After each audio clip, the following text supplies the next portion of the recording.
depuis la fois passée, depuis notre dernière leçon ensemble, Inès? Oh, oh, Oh là là, plein- tu me parais très fatigué. J'espère que je ne t'ai pas réveillé. Parce que j'aime pas Non, les parce réveiller que les gens. Je ne t'ai chaque, pas réveillé, ch- j'espère. Oui? Chaque, tu disais? chaque jour, je vais au lit de 3 Ah, heures du matin. pas je vais au lit. Comment est-ce qu'on dit avec la liaison? Je. Regarde Je comment ça vais. s'écrit. Oui, mais quand on prononce la phrase, regarde, je l'ai écrit dans le chat de Skype. Tu vois le chat de Skype? Oui, Alors, comment est-ce qu'on dit cette phrase en bon je vais. français? Oui, avec, Je vais au ah, lit. ah, voilà, avec la liaison, je vais au lit. Ah, Mais oui, on peut pas dire je vais au lit. C'est pas du bon ah, français, ça. I want, je veux. Oui, je veux, c'est I want, mais Ah, je je vais au vais, lit. je vais au lit parce que quand il y a un S à la fin du mot, tu sais avec la liaison comment il faut faire, hein? Ouais. Euh, alors, avec le son de la voyelle au début du Mhm. mot suivant, on prolonge le son de la lettre S jusqu'au début du mot suivant et ça devient je vais au lit. Mais c'est aussi le cas quand c'est la lettre T, par exemple, euh, euh, euh, que, euh, que dit-on de cela? On ne dit pas que dit-on de cela, on dit que dit-on de cela? Donc le T de dit continue, se prolonge jusqu'au mot on, et alors on dit que dit-on? Mhm. Oui. Euh, Et il y a aussi avec la lettre R parfois, quand il y a le R juste avant une voyelle, là aussi, dans certains cas, on peut continuer le son du R jusqu'au mot suivant. OK. Oui. Euh, donc voilà, je ne pense pas à un exemple pour l'instant avec la lettre R, mais c'est le même principe, hein. Tu vois ce que je veux dire, Inès? Oui, c'est bien parce que moi, je savais que cette règle existe, mais Oui, vraiment en avant, c'était une pas bonne, mauvaise habitude. Et oui. voilà, maintenant je dois faire attention. Ah oui, absolument. Donc, disons que c'est quand même la façon que les francophones de pure souche, ceux qui ont le français comme langue maternelle, c'est comme ça qu'ils parlent, hein, en bon français. Et en fait, c'est une erreur de prononciation de ne pas prononcer la liaison. Donc, c'est quand même important, hein. Oui, Mhm. très bien. Donc, tu avais dit, excuse-moi d'avoir interrompu, Inès, tu disais euh, que tu vas au lit. Voilà. Donc, toi, tu Je dis je vais au vais lit, au lit. oui. Et alors, moi, je dis tu vas au lit. Voilà.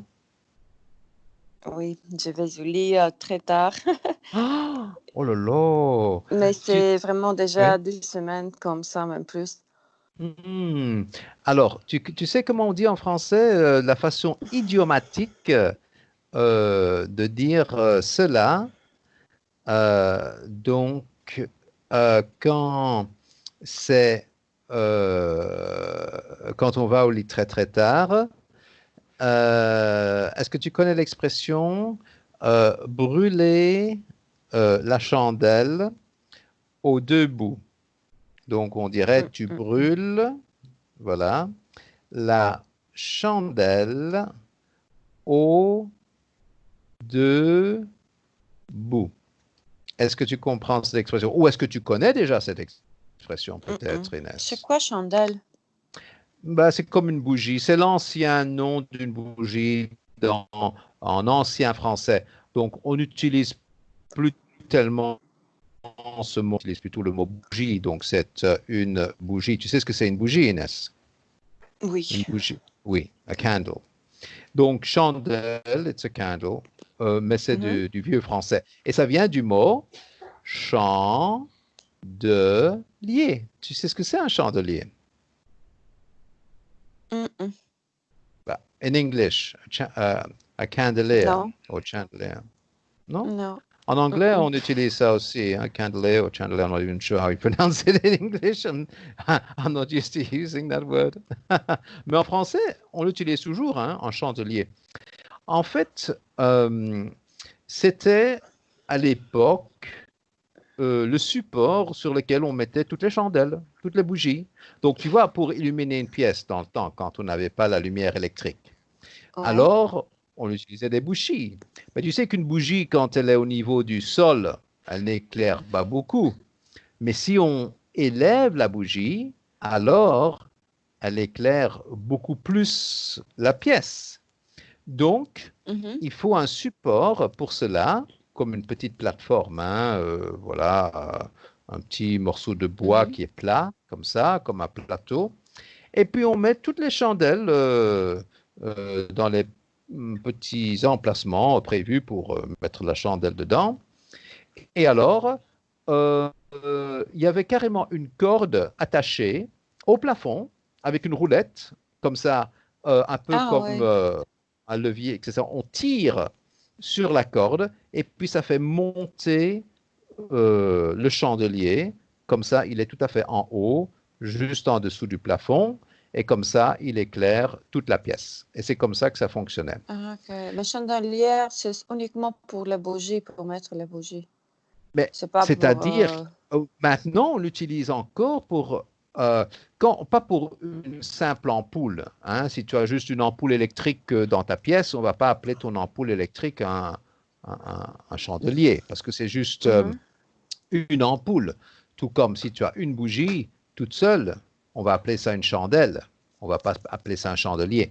Le chandelier, c'est en fait un ensemble Pour de bougies, plusieurs. Ouais. ou Ok. voilà, plusieurs, ou un ensemble de lumières. C'est-à-dire quand tu vois, tu sais, dans une salle de bal, par exemple, ou dans un grand restaurant chic, alors au lieu d'avoir juste une lumière ou des lumières un peu esthétiques comme des néons qui font un petit peu comme un bureau, et bien sûr, pour donner l'ambiance, les lumières d'un bureau comme des néons, c'est pas très romantique. Mais quand tu as, par exemple, euh, tout plein de petites lumières, tu vois les toutes petites lumières, les petites ampoules, et alors tu as tout autour de cette structure des cristaux, des petits morceaux de verre qui pendent comme ça. Parfois, il y a toute une série qui pendent comme ça et qui reflètent la lumière et qui font comme des jeux de lumière, presque comme dans une discothèque, tu sais, quand il y a la boule qui tourne et il y a les lumières qui vont dans tous les sens. Tu vois ce que je veux dire, Inès? Mhm. Eh ben, ça, c'est un chandelier et c'est décoré avec des petits morceaux de verre qui pendent comme ça, tout en série, toute une série de petits morceaux de verre. En fait, c'est souvent du cristal, hein. Ce sont des verres en cristaux, hein. Ce Ouais. n'est pas du verre, mais c'est du cristal parce que c'est beaucoup plus pur et alors là, ça reflète bien la lumière et ça brille et ça, c'est très joli à regarder, hein. C'est étincelant quand tu regardes ça. C'est comme si ce sont des étoiles qui brillent. Tu vois ce que je veux dire, Inès? Ah oui, je vois. Oui, voilà. Mais maintenant, tu sais ce que c'est un chandelier. Et on Oui. l'utilise toujours de nos jours quand c'est tout un ensemble de petites lumières au plafond pour faire joli, pour donner de l'ambiance dans un restaurant ou dans une salle de bal. Ah oui, il vaut mieux que je dise salle de bal parce que comme tu aimes bien danser, donc une salle de danse, pour toi, ça te parle beaucoup plus. Non, non, non, non, Je, je connais bien qu'est-ce que c'est. tu connais bien, oui. Ah ben c'est bien ça. Maintenant, brûler la chandelle au deux bouts. Maintenant que tu sais que la chandelle, c'est la bougie, qu'est-ce que ça veut dire quand on brûle la bougie aux deux bouts?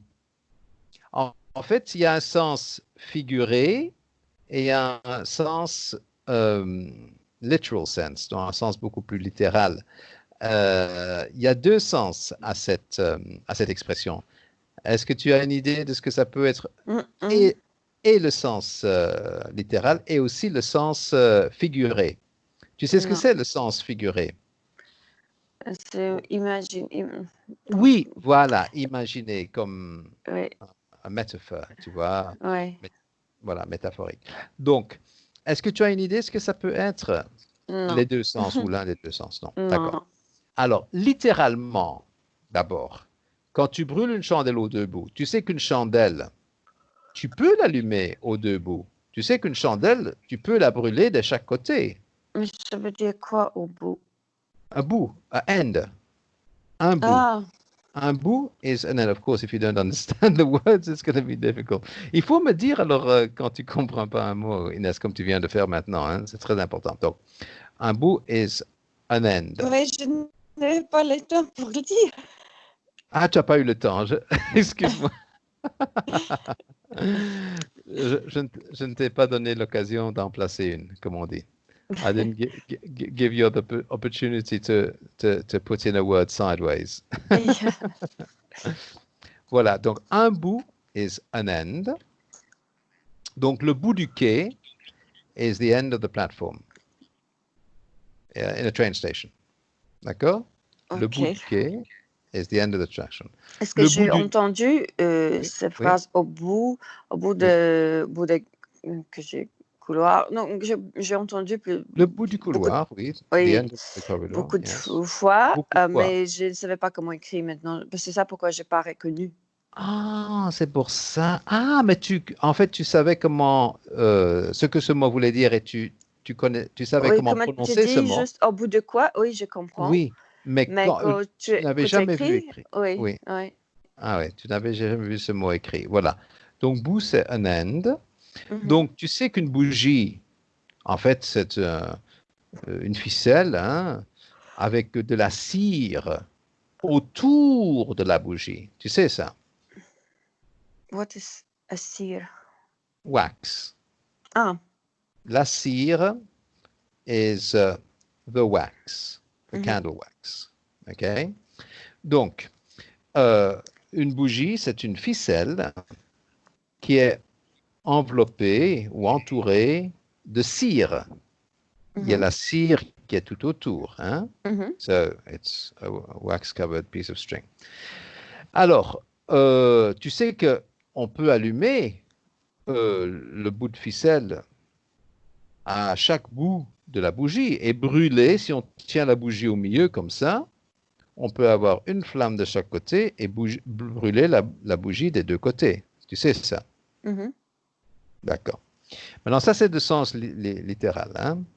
Mais le sens figuré, c'est-à-dire comme une image, le sens métaphorique, comme une métaphore, D'accord. c'est quand la nuit, quand tu vas te coucher tard, donc tu brûles la bougie la nuit parce que quand il n'y a pas la lumière du jour, dans le temps, il fallait allumer la bougie. Et donc, tu la brûles le soir. Ça, c'est un bout de la nuit. Tu vois ce que je veux Mhm, dire? Et puis le matin, si tu te lèves très tôt, avant que le soleil se lève, de nouveau, tu es obligé mhm, d'allumer de nouveau la bougie. Et tu la brûles de nouveau. Mais là, on ne parle pas de brûler la bougie au deux bouts, littéralement, d'allumer chaque bout de la bougie. Il n'y a pas vraiment d'utilité à faire cela. Mais en fait, on parle de la nuit. C'est-à-dire que tu brûles la bougie aux deux bouts de la nuit. Ça veut dire au début de la nuit, c'est-à-dire avant d'aller dormir, et mhm, aussi quand tu te réveilles très tôt et qu'il fait encore sombre, il fait encore noir, alors tu allumes de nouveau ta bougie à l'autre mhm. bout de la nuit, c'est-à-dire avant que la nuit soit terminée et que ce soit le jour. Est-ce que tu comprends cela, Inès? Oui, je comprends maintenant. Voilà. Et c'est une expression typiquement française pour les francophones de pure souche qui ont le français comme langue maternelle. Euh, Si tu vas dormir très tard la nuit ou le soir et que tu te lèves très tôt le matin, donc tu dors pas beaucoup, tu n'as pas tes 8 heures de sommeil de beauté comme tu devrais faire normalement, comme tu devrais avoir, alors on dit que tu brûles la bougie aux deux bouts. Tu vois ce que je veux dire maintenant? Oui. C'était vraiment pas au bout de nuit, c'était au milieu. Ah, au milieu de la nuit, oui. Mais Mais 2-3 heures, c'est vraiment lieu. Pour moi, au début de nuit, c'est 4-5 encore que oui, mais cela dépend. C'est pendant l'hiver ou c'est pendant l'été.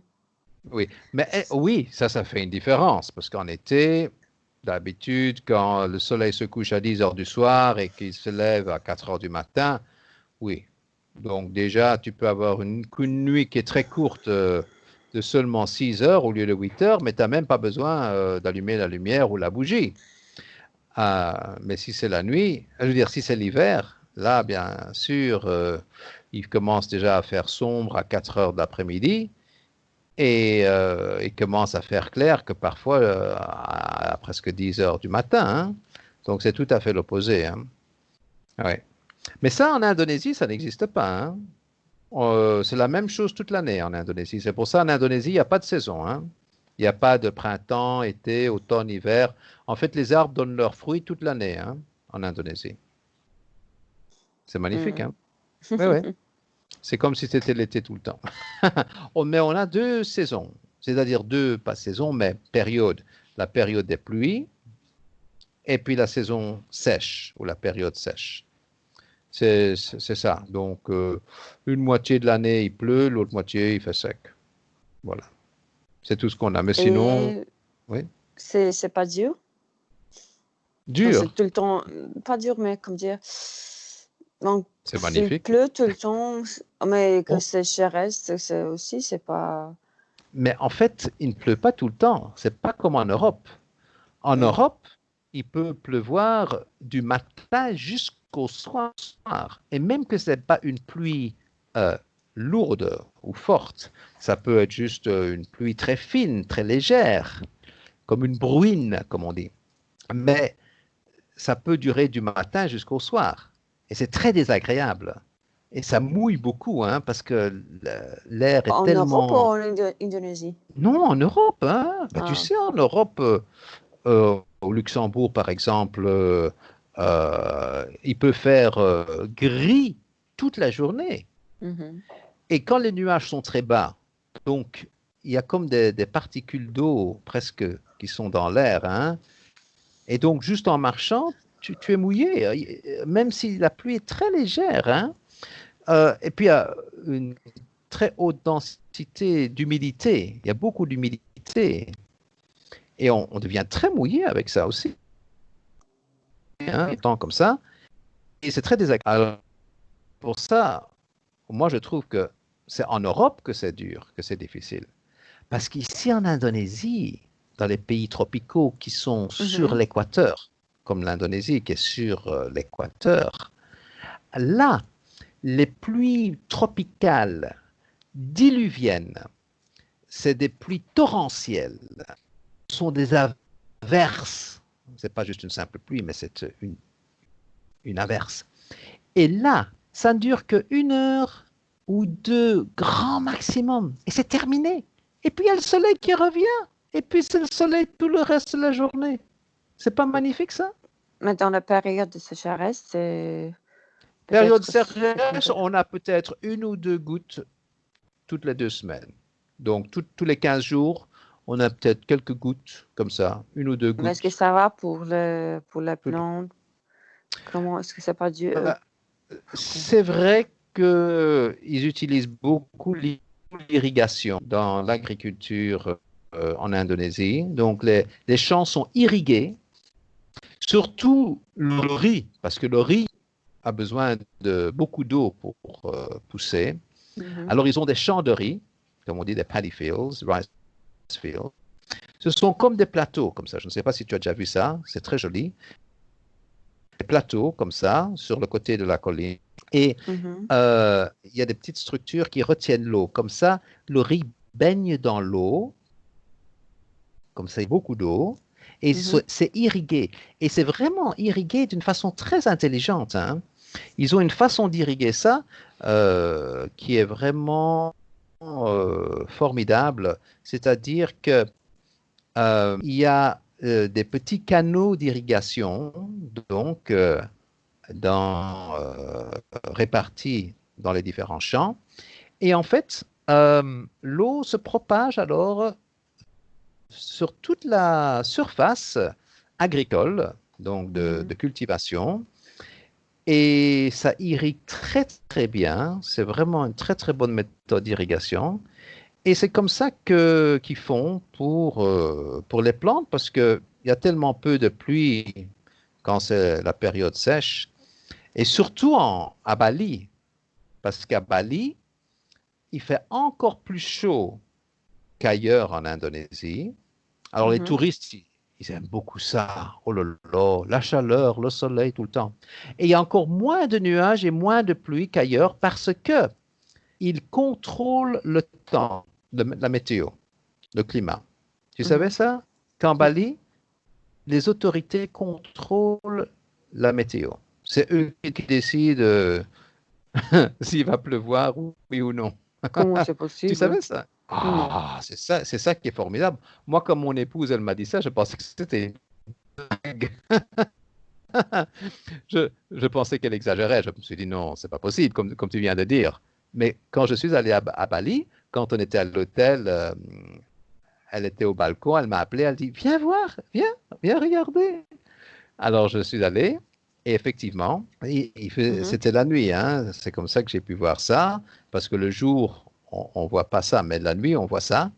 Il y avait des faisceaux de lumière. Tu sais ce que c'est des faisceaux? Des faisceaux de lumière. Faisceau is a beam. Donc, un faisceau,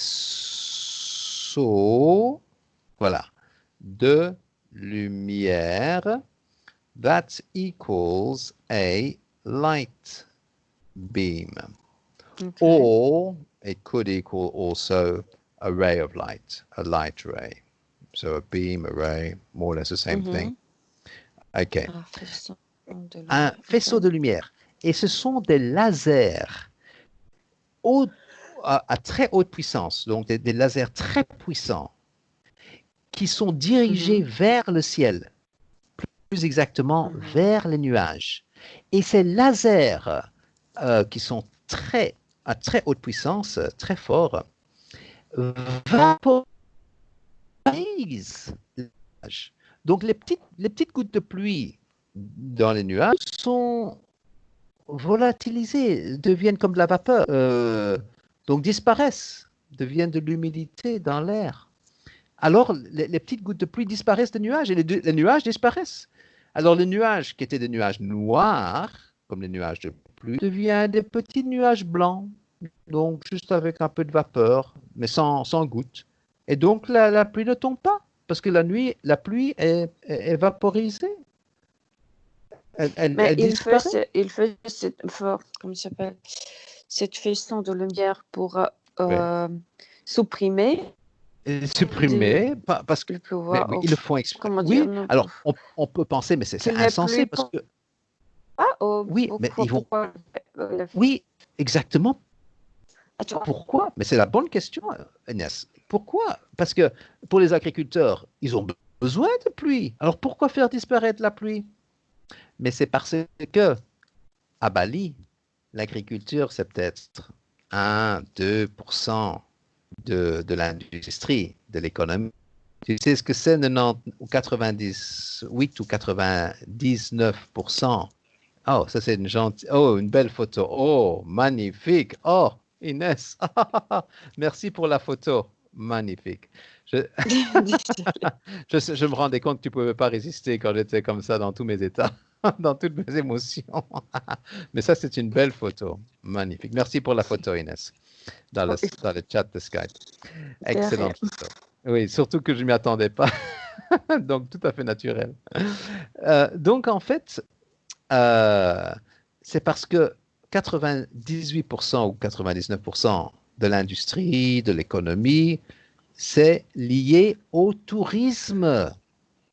C'est une industrie touristique à Bali. Parce que maintenant, Bali, on est en train de dire que de tous les pays, de tous les endroits touristiques du monde, je crois que c'est le 4e qui est le plus populaire du monde entier. Tu te rends compte? Il est numéro 4. Bali est en 4e position de tous les endroits touristiques les plus populaires du monde entier. Tout le monde veut, presque tout le monde veut aller à Bali. Tu te rends compte? Numéro 4 dans le monde entier des endroits touristiques en ce moment. Alors, c'est pour ça que pour les touristes, s'il y a beaucoup de pluie, comme tu disais, ça doit être désagréable d'avoir beaucoup de pluie pendant la saison ou pendant la période des pluies. Alors, les touristes, ils n'aiment pas la pluie. Et eux, ils viennent pour le soleil. Ils viennent pour la plage, pour se bronzer le nombril au soleil, la bronzette. Et ils veulent être bien dorés des deux côtés, recto verso, bien brun et doré. Donc, les touristes, ils veulent le soleil, ils ne veulent pas la pluie. La pluie, c'est mauvais pour les touristes, c'est mauvais pour l'économie, pour le tourisme. Et parce que ils peuvent garantir donc pratiquement à 98 ou 99% qu'il ne va pas pleuvoir quand on va en vacances à Bali, on est presque sûr et certain qu'il n'y aura pas de la pluie. Même pendant la période des pluies, il n'y a presque pas de pluie. Presque rien. Quelques gouttes de temps en temps et puis c'est tout. Alors les touristes, ils aiment ça, ils sont contents. À Bali, il n'a pas d'agriculture. Il a seulement des choses. Ouais, en fait, l'agriculture, même l'agriculture est touristique. C'est pour te dire que l'agriculture là-bas, c'est pour le tourisme. C'est pour montrer aux touristes les beaux plateaux des champs de riz et montrer comment c'est sur le côté de la colline, les dégradations. Tu vois ce que je veux dire? Différents niveaux comme ça, comme des petits plateaux. C'est surtout pour les touristes, pour faire joli. Hein? Mais ils ne vivent pas de ça, c'est très très peu. Hein? Et puis aussi, il y a le café aussi. Parce que Bali, l'Indonésie produit aussi du café. Donc, et comme ils ont le meilleur café qui vient de Bali, le meilleur café vient de Bali et ça s'appelle, tu sais comment il s'appelle? Est-ce que tu aimes le café, Inès? Un peu. Un peu seulement. Ah, d'accord. Non, je ne suis pas un fan. Tu n'es pas une grande fan. Non. Donc, café. Mais comment s'appelle le meilleur? Tu disais? Comment? Il s'appelle, c'est le café. Attends. Je crois que c'est Luang. J'essaie de me rappeler du nom parce que c'est un nom. The best coffee. Meilleur café. Je vais regarder en français. Hein. Meilleur café. C'est un peu comme Luang, mais je ne me souviens plus. Luang. Ou Luang. Attends. Luwak. Voilà, c'est pas Luang. C'est le meilleur café du monde. Voilà. C'est le Kopi Luwak.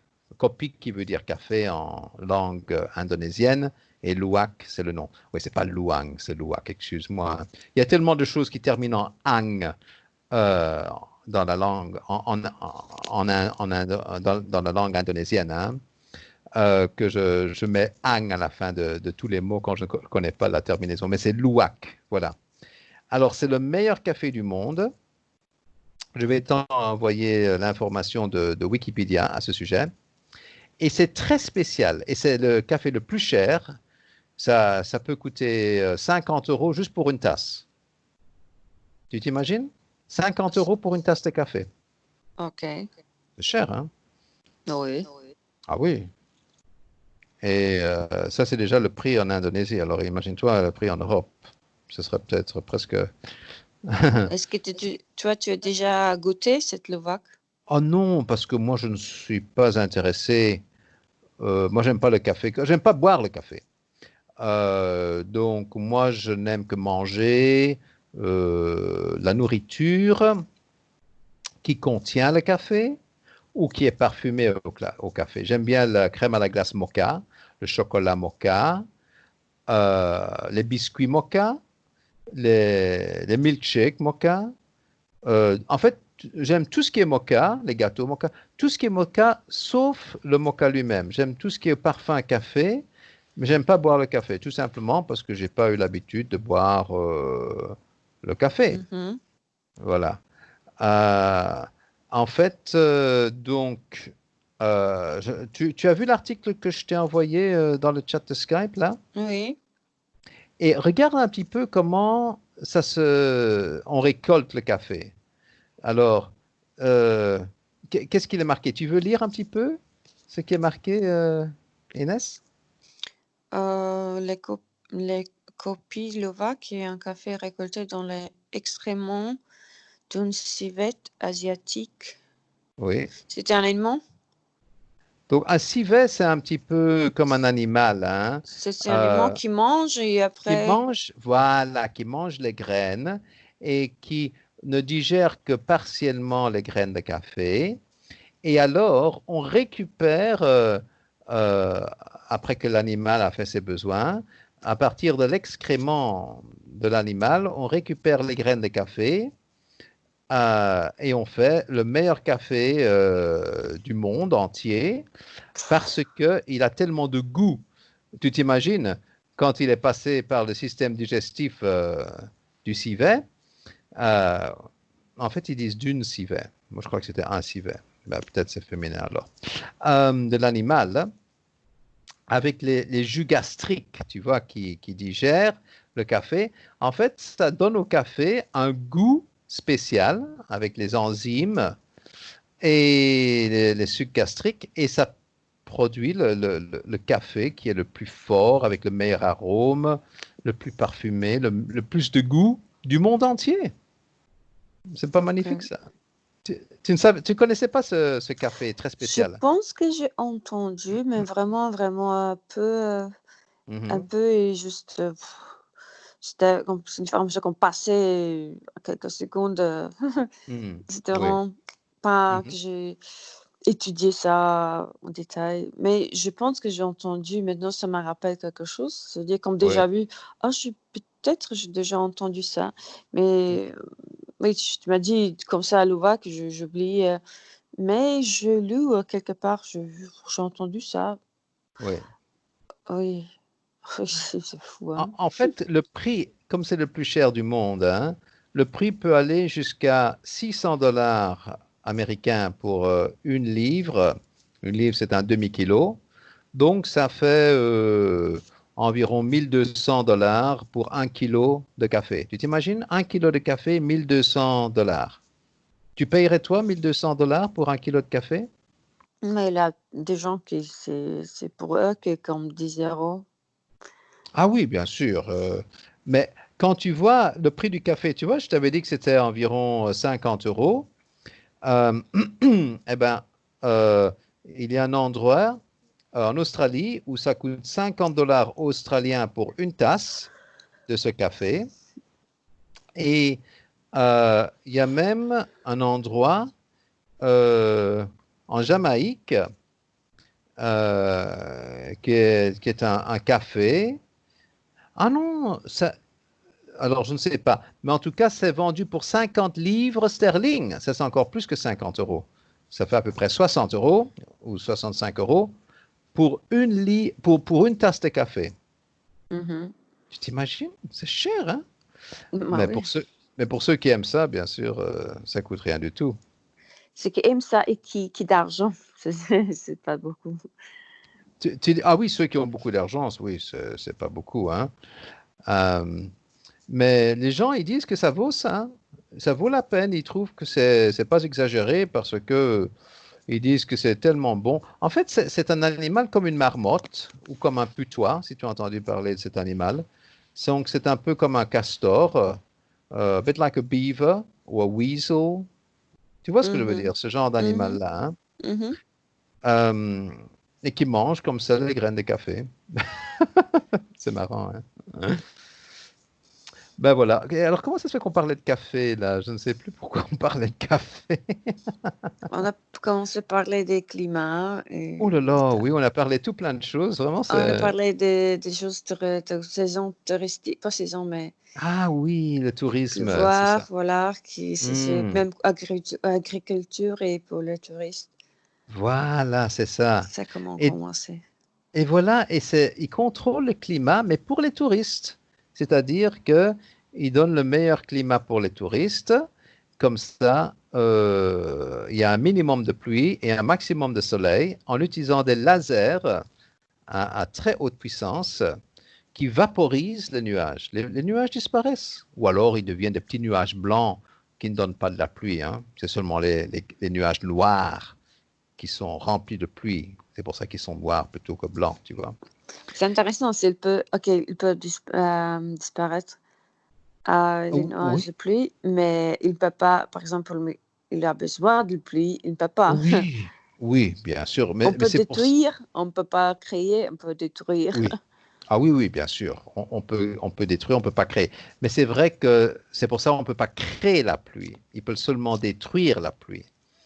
Mais en fait, comme ils ont l'irrigation des champs, donc pour eux, avec l'irrigation, ils ont suffisamment d'eau pour faire pousser leur récolte. D'accord. Ouais, c'est comme ça que ça fonctionne. Voilà, comme ça tu connais un petit peu mieux comment ça se passe en Indonésie, Inès. Et Oui, comme il c'est notre pleut, tu me monde. demandes. Oui, c'est tout à fait l'autre bout du monde. C'est encore tout à fait. C'est à côté de l'Australie, hein. C'est le pays le plus proche de l'Australie, hein, l'Indonésie. Donc, c'est vraiment l'autre bout du monde, hein. Down under, comme on dit en anglais. L'autre bout du monde. Et donc, et aussi, il pleut surtout le soir, quand le soleil est couché, la nuit. Mhm. Donc, ça veut dire que toute la journée, même en période de pluie, il ne pleut qu'une heure ou deux.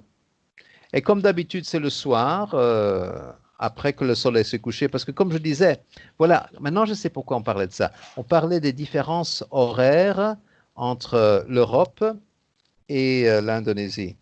Ah Parce oui. que en Europe, euh, il y a les saisons et puis euh, la lumière du jour est beaucoup plus courte euh, en hiver et beaucoup plus longue. Donc il y a beaucoup plus de temps de lumière naturelle en été Mhm. en Europe.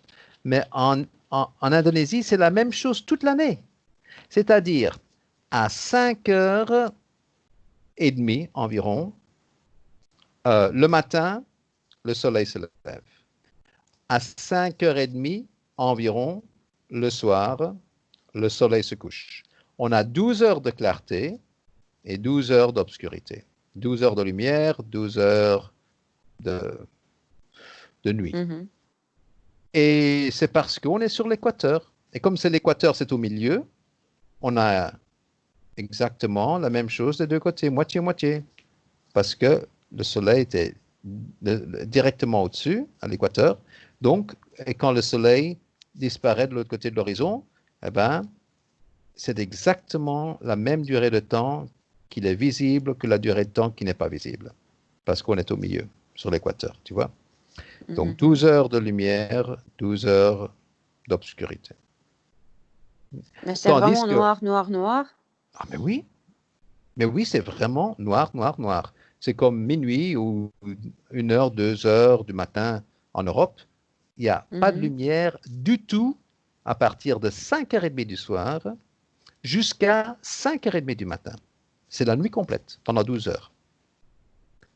Et puis, quand c'est le jour complet, de 5h30 du matin jusqu'à 5h30 l'après-midi ou le soir. Ça veut dire que les gens, ils se lèvent plus tôt et ils vont au lit aussi plus vite. Exactement, c'est tout à D'accord. fait ça. Mon épouse, déjà à 4 heures du matin, elle est debout. Euh, à 6-7 heures du soir, elle est déjà au lit. Donc, euh, pour moi, ça, j'ai pas trop l'habitude parce que d'habitude, moi, c'est le contraire. Moi, j'ai l'habitude, en tout cas en Europe, de me coucher très tard et de me lever très tard.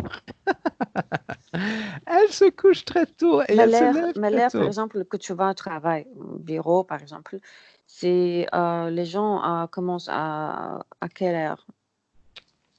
À En 6 heures, fait, à 7 heures? oh oui, exactement. Ils commencent à travailler Parce vers qu'en 6-7 heures. en Europe, c'est à partir de 9 heures jusqu'à 6 Voilà, heures. C'est standard. Mais en Indonésie, c'est quelle heure?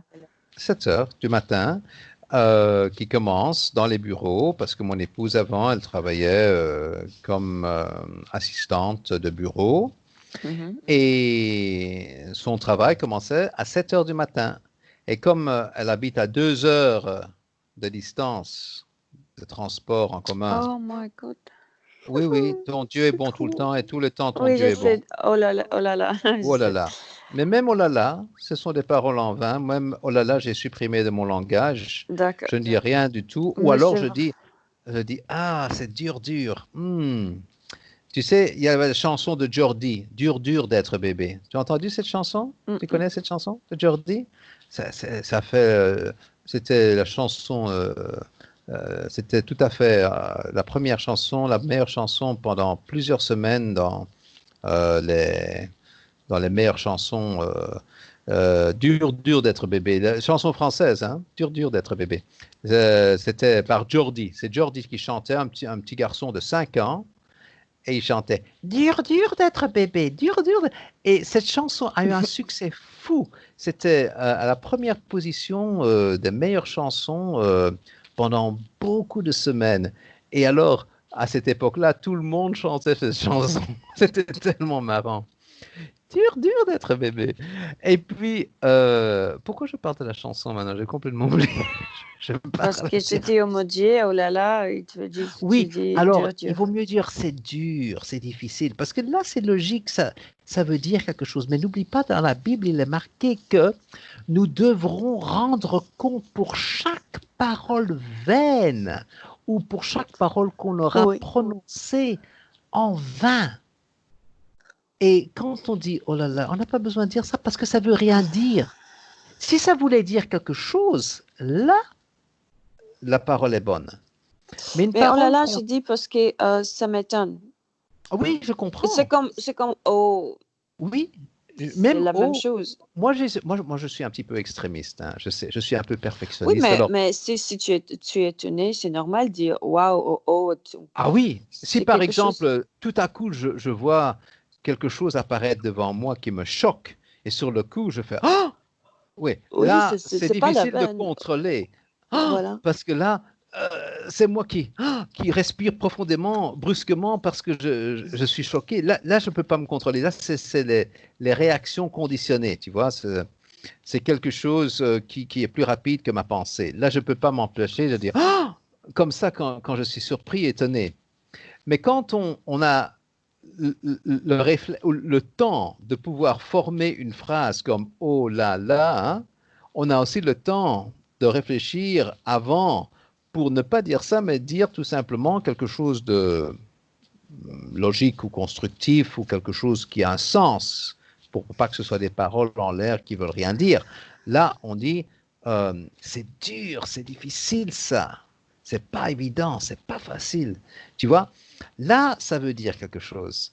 Mais en fait, moi, je suis peut-être un peu trop extrémiste. Je suis peut-être un peu trop perfectionniste. Mais tu vois, pour moi, euh, je préfère faire le maximum, surtout quand il s'agit de la Bible, hein. Je ne veux pas faire de compromis. Je ne veux pas faire les choses à moitié, les demi-mesures. Tu sais ce que Dieu a dit? Oui. Je préfère que vous soyez euh, froid ou chaud, Ouais. mais comme vous êtes tiède, alors je vous vomis de ma bouche. Tu connais ce verset, Oui, je sais. Lukewarm, ja. oui, dans l'Apocalypse, hein, le dernier livre de la Bible. Donc, c'est pour ça que moi, je veux vraiment, quand c'est quelque chose de biblique, vraiment y aller au maximum, tu vois. Vraiment, si il est marqué que aucune parole vaine devrait sortir de notre bouche parce que on devra rendre des comptes, on devra être jugé pour chaque parole vaine qu'on aura prononcée. Je ne veux pas être jugé pour un oh là là ou bien un oh ou quelque chose que j'ai le temps de réfléchir pour pouvoir dire ce mot au cas où ce n'est pas agréable à dire, tu vois. Donc, mais moi je suis un cas extrême, donc je comprends qu'il y a des gens qui ne veulent pas suivre cet exemple-là parce qu'ils disent que c'est c'est trop extrémiste, c'est vraiment trop extrême. Mais pour moi, c'est comme ça. Moi, je veux vraiment suivre la Bible à la lettre. Pour Donc, moi, à la lettre, suivre à la lettre, pour moi, ça veut dire vraiment à sauver les gens. Ça veut dire que on peut être correct, propre, parler oui. correctement, faire correctement, mais Mhm. s'il n'y a pas de gens qui veulent, qui Qui veulent accepter veulent, Jésus, pluriel, pluriel, qui des veulent gens qui accepter veulent, oui, Jésus, oui, c'est pas, ça donne rien. Donc, on a vécu correctement, mais juste oui. pour nous-mêmes. Ah oui, mais Et moi, je fais ça pour parfois, moi-même, hein. peut-être, c'est Oui. mieux que tes paroles soient un peu salies, mais tu n'as pas fait attention à tous ces détails, mais Mhm. tu as sauvé des gens. C'est important vraiment que tu aies un équilibre, mais il a une Mm. priorité. Oui. Mais avec les gens, c'est différent parce que j'impose pas ça, bien sûr, aux autres, hein. Donc, c'est plutôt à moi-même que j'impose ça parce que à ce niveau-là, je mets la barre très, très haute. Donc, le niveau, le standard, je le mets très, très haut pour moi-même. Parce que tu vois, je me rends compte que je ne pourrai jamais être parfait. Il n'y a que Jésus qui est parfait. Mais je vise le plus haut possible, sachant que je ne vais jamais y arriver à la perfection. Mais si j'essaye le plus possible d'être parfait, le plus possible comme Jésus, même si je n'y arrive pas parfaitement, même si j'arrive à 99,99999%, ça sera déjà mieux que si j'avais une attitude peut-être tiède ou une attitude pas très motivée et je m'inquiète pas trop et je me pousse pas trop, je n'essaye pas trop fort. Parce que là, souvent, on atteint beaucoup moins que ce qu'on vise. Donc, si on vise quelque chose un peu plus médiocre, on va même pas arriver à la médiocrité. On risque même d'être en dessous de la médiocrité, en dessous de la moyenne et se retrouver plutôt en situation négative. Tandis que si on vise vraiment le plus haut possible, et bien sûr, les gens disent sky's the limit, mais pour moi, je dis heaven's the limit. Parce qu'au-dessus du ciel euh, terrestre, il y a le ciel céleste. Et alors, si je vise le plus haut possible, même si je n'arrive pas au maximum, je vais quand même arriver suffisamment haut pour que je sois vraiment tranquille. Et je me sens vraiment que, voilà, j'ai réussi et j'ai quand même très bien fait, même si je n'ai pas atteint la perfection. Je ne sais pas si tu vois ce que je veux dire, Inès. Oui, je comprends très bien, mais juste pour Mhm. moi, être tiède, pour moi, ça veut dire qu'il n'a pas de fruits. Donc, Ah oui, bien j'ai, sûr. c'est Oui. parce que ça, c'est le, comment dire, c'est le sens pourquoi on vit. Parce que Mhm. si on se propage pas, non, on se Oui. propage des évangiles, s'il n'a pas de Mhm. fruits, donc il n'a pas de gens qui veulent suivre, hein. De la Oui, même oui. façon, c'est Mhm. juste on garde qui nous sont notre vie, tout et correspond à la parole, mais juste Oui, que oui. nous sommes corrects devant Dieu et pas que les autres Oui, veulent vivre comme toi aussi si on n'inspire pas des autres. Pour oui, moi, bien c'est sûr. être tiède. Oui. C'est important ton équilibre, mais pas que parfois l'autre extrême dans Mhm. quelques domaines peut, Oui. comment dire, euh, contraire le nom attiré, contraire le nom Mhm. qu'il faut Comment, pas, il faut pas. ben, Donc, ben, I don't dis-le know en in English anglais. even. I don't know in English. Ah, ah oui, d'accord. To attract and distract. I don't know, distract. To put Ah, away, to pull away. oui, deviate, I don't know ou good English. détourner, détourner, to turn Oui, away from. peut-être, oui. Oui, turn Dé, away. détourner would be to deviate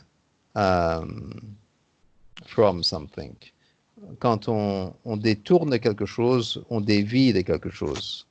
Dévier. Détourner ou dévier. It's like to be sidetracked, to go off the beaten track and to be sidetracked and to go off at a tangent. Ok. Tu vois ce que je veux dire, Inès? Je vois, mais c'est juste la première fois que je vois ces mots. Ah, tu connaissais pas ce mot détourner et dévier? Tu connais le mot dévier? Non. Actually, dévier is to deviate. Mais je ne compte pas aussi en anglais. Et détourner is to turn away from, actually. So I'm mixing Turn the two. away, je comprends, mais deviate, Ouais, c'est la première fois que je vois. To turn away from. Détourner, that's right. Détourner is to turn away, parce que tourner is to turn, so détourner is to turn away from. And dévier is to deviate. Oh, you hadn't heard that in English either, the word deviate? Quand on dévie de la norme, when we deviate from the norm, it becomes abnormal. It's a deviation. That's the noun, a deviation. Have you heard of standard deviation? Have you ever studied statistics? Inès, est-ce que tu as étudié la statistique, les statistiques? Non. Non. En statistique, on a quelque chose qui s'appelle standard deviation. Et donc, c'est pour mesurer, justement, en fait, si tu avais fait la probabilité, si tu avais étudié la probabilité, la statistique, tu connaîtrais ces expressions-là, parce que ce sont des choses de base. Vraiment, ce sont des termes qu'on utilise vraiment tout le temps en statistique. On parle de la déviation standard, standard deviation. Donc, en fait, on mesure la déviation de la norme pour voir à quel point une chose est anormale ou qui est exceptionnelle, tu vois. Donc, selon la loi de la probabilité, on regarde si quelque chose est probable. Ça veut dire qu'il y a beaucoup de possibilités que ça arrive. C'est-à-dire que c'est normal que ça arrive. Quand il y a peu de probabilités que ça arrive, donc ce n'est pas dans la norme. Donc, on dévie de la norme.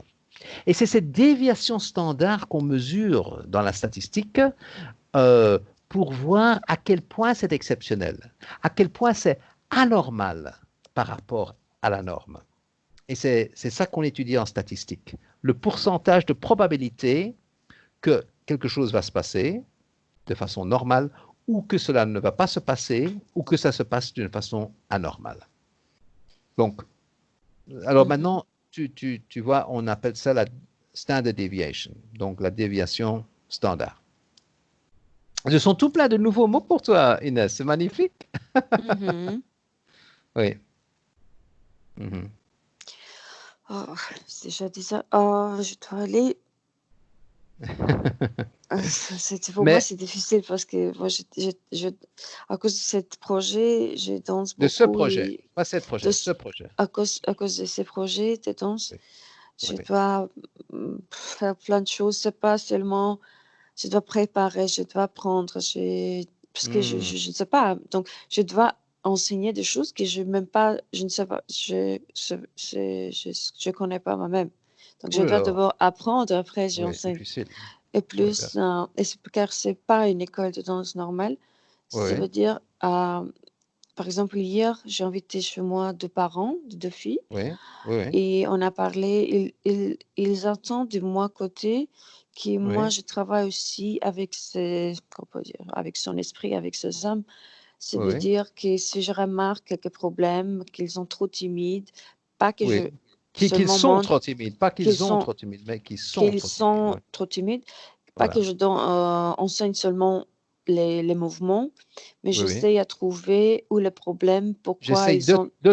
J'essaie de trouver pourquoi elles sont tellement timides, ou comment trouver la solution, comment encourager. C'est quelque chose de beaucoup plus. Et comme j'ai expliqué aux parents, que c'est pas possible de faire c'est pas possible de faire quand il y a un groupe. Mais pour ça, j'ai besoin de temps individuel. Normalement, le cours privé, ça coûte beaucoup, ça coûte cher. Moi, je donne tout gratuitement. Ah oui, Ça veut c'est vrai dire je ça. dois sacrifier tout mon week-end et mais Ah aussi oui, j'ai ma fille. Je oui, trouver l'équilibre, en même bien temps sûr. trouver le temps Ah pour oui, les enfants, trouver individuellement oui, et découvrant ces problèmes, organiser aussi, heu et trouver quelques exercices, comment les enfants, oui.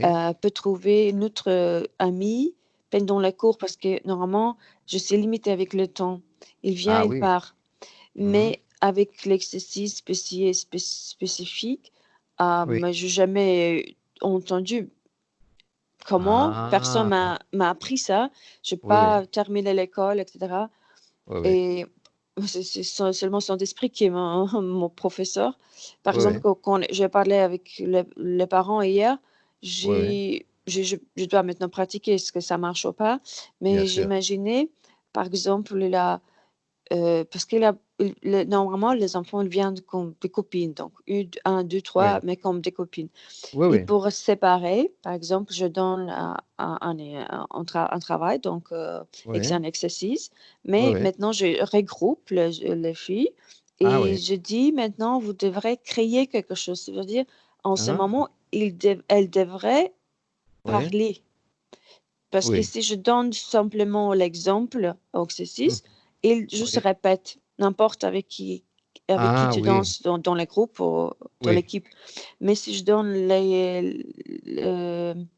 comme d'exercice où devrait créer quelque chose bien sûr. à, comme dire, from des choses que j'ai, par exemple, je montre quelques mouvements et Oui, après oui. je dis, maintenant vous devrez mélanger et créer votre propre chorégraphie, mais Hmm. des mouvements qui déjà donné. Donc, il ne peut Oui, pas créer des erreurs, il peut juste mixer. Mais voilà. pour mixer, tu dois parler, tu dois communiquer. Ah, Et oui, je donc, vois.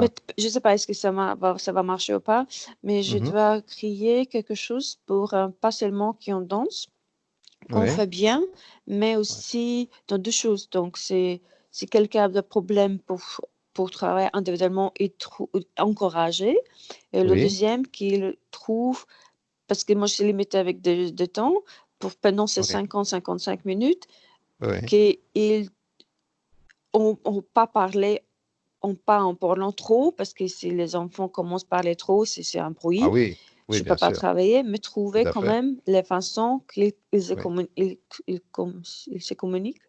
oui, oui.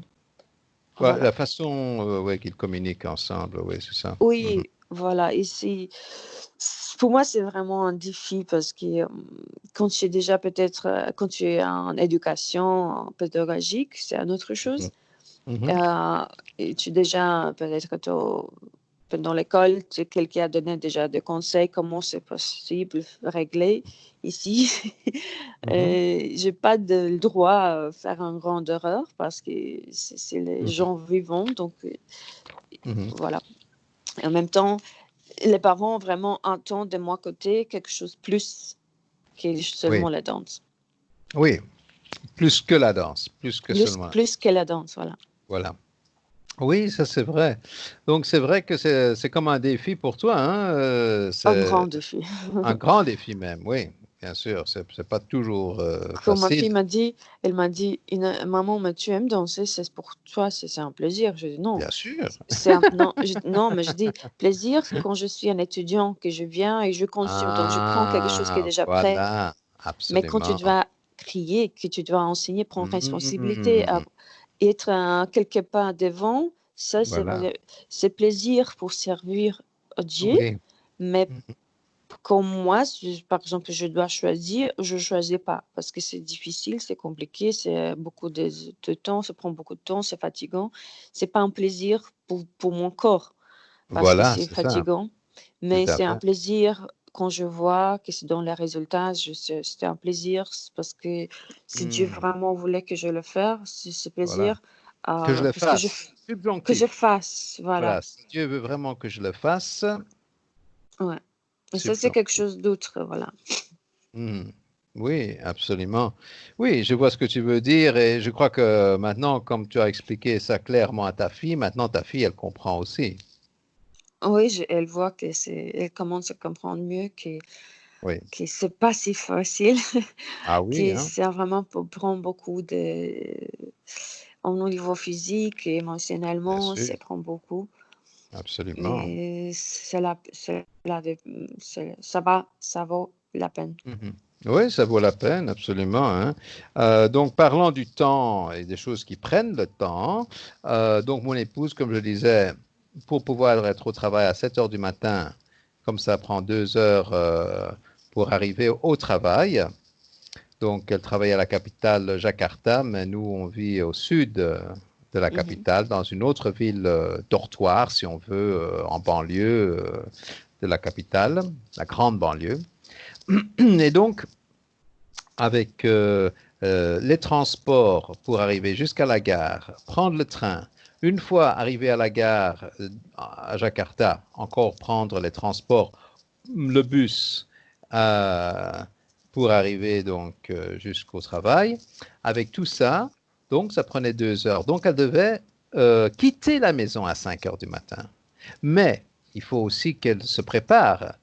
Et comme elle prend toujours 1 heure pour le Seigneur avant de quitter la maison. Donc, elle commençait euh, déjà à se lever pour avoir 1 heure pour se préparer 2 heures avant de quitter la maison. Donc, à 3 heures du matin, elle se levait, elle se réveillait le matin. Alors, elle passait donc 1 heure avec le Seigneur dès qu'elle se réveillait jusqu'à 4 heures du matin. Et de 4 heures à 5 heures, alors, elle se préparait. Et alors, comme le travail termine plus tôt aussi, donc déjà à 4 heures de l'après-midi, elle avait terminé sa journée de travail. Tu vois, Mmh. elle commence à 7 heures, mais elle termine à 4 heures. Donc, 2 heures pour arriver à la maison. Elle arrive à 6 heures du soir à la maison, 2 heures plus tard. Donc, hmm, elle passe alors euh, 1 heure à manger, à faire ce qu'elle doit faire, 1 heure pour elle-même, de 6 heures à 7 heures. Et donc, ensuite, de 7 heures à 9 heures, là, c'était 2 heures qu'elle passait avec le Seigneur, surtout dans la louange, parce qu'elle aime beaucoup la louange. Donc, elle allait dormir à 9 heures du soir, ce qui pour certaines personnes est très tôt, 9 heures du soir. Mais quand tu Mmh. dois te lever à 3 heures du Bah, oui. matin, elle n'avait que 6 heures de sommeil. Mais elle passait 3 heures par jour avec le Seigneur. 1 heure le matin, au moment qu'elle se réveille, et 2 heures le soir avant d'aller dormir dans la louange. C'est pas magnifique ça? Ouais. Et tous les dimanches, elle allait pas une fois à l'église, pas 2 fois, mais 3 fois, tous les dimanches, à 3 différentes églises, du matin jusqu'au OK. soir. Oui, oui, elle Pourquoi? passait tout son... Enfin, parce qu'elle est passionnée des églises, hein.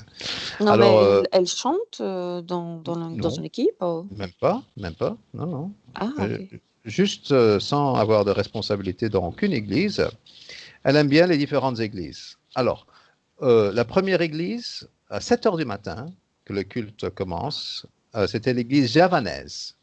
Donc, il parle en javanais aussi dans cette église, qui est la langue de l'île de Java, qui est différente de la langue indonésienne, qui est la Mmh. langue, disons, officielle de tout le pays. Et puis, c'est l'église familiale, voilà, où elle a toujours été avec sa famille. Donc, ça, c'est pas vraiment elle qui a choisi, c'est juste sa famille qui a choisi d'aller là et elle y va par habitude.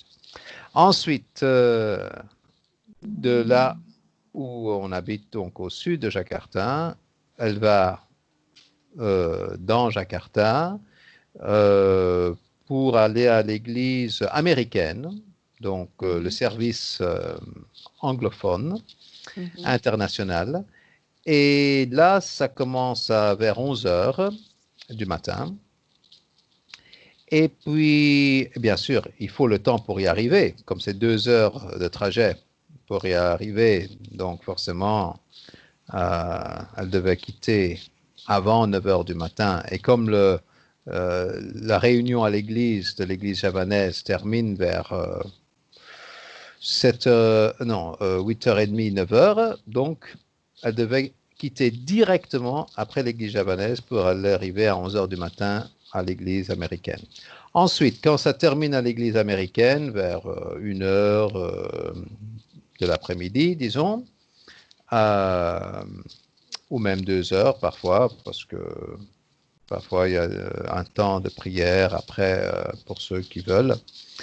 Alors, elle retournait là où on habite, au sud de Jakarta. Ça prend encore 2 heures, donc de 2 heures de l'après-midi jusqu'à 4 heures de l'après-midi. Et alors, à 4 heures de l'après-midi, elle avait le choix ou bien d'aller à la réunion de 4 heures dans l'église indonésienne. Et là, c'est la langue indonésienne plutôt que la langue javanaise qu'on parle. Et c'est encore une église différente de celle où elle était allée le matin, à 7 heures du matin le dimanche. Et c'est pas une seule petite église familiale, mais c'est un grand réseau d'églises dans toute l'Indonésie et même à l'étranger. Donc c'est un grand mouvement, très charismatique aussi, pentecôtiste. Hein. Et là, donc, elle va au culte, ou bien à 4 heures de l'après-midi, ou bien à 6 heures de l'après-midi, ou du soir, qui dure encore 2-3 heures. Et alors, elle a terminé ou bien à 6-7 heures du soir, ou bien à 8-9 heures du soir, juste le temps de rentrer chez elle et d'aller dormir. Comme ça, elle est prête pour se lever à 3 heures du matin, le lundi matin. C'est pas magnifique, ça? Tout un programme. Et le temps pour la famille?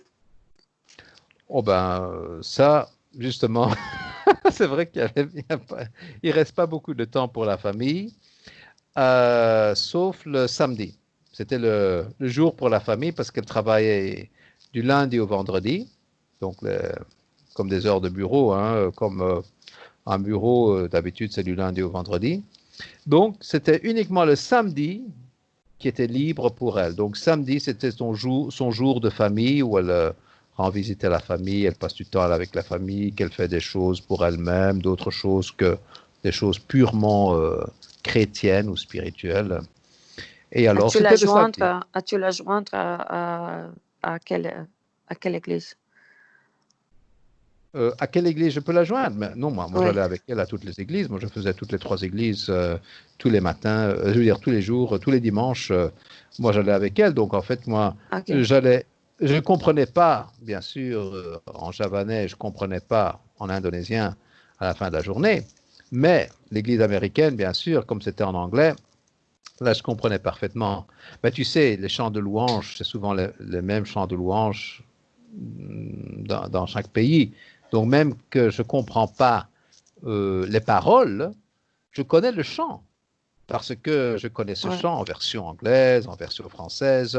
Donc, pour moi, je chante avec, mais je comprends déjà les paroles parce que je connais en anglais ou en français. Donc, ce sont les mêmes chants, mais traduits en langue indonésienne ou en langue javanaise. D'accord. C'est magnifique, hein? Tout un programme. Ben écoute, je ne veux pas trop te retarder, mais tu dois aller au travail. Oui, je dois aller. Oh, excuse-moi, oh là là, il faut que tu ailles. Excuse-moi de t'avoir retenu, hein. J'espère que tu n'auras pas des ennuis au travail. Hein. Je dois aller, oui. Oui, allez, je te laisse aller. Merci beaucoup. Merci. Et à la prochaine. Hein. Merci. À la prochaine. Bonne journée. Merci bien. Au revoir, Inès. Au revoir. Au revoir.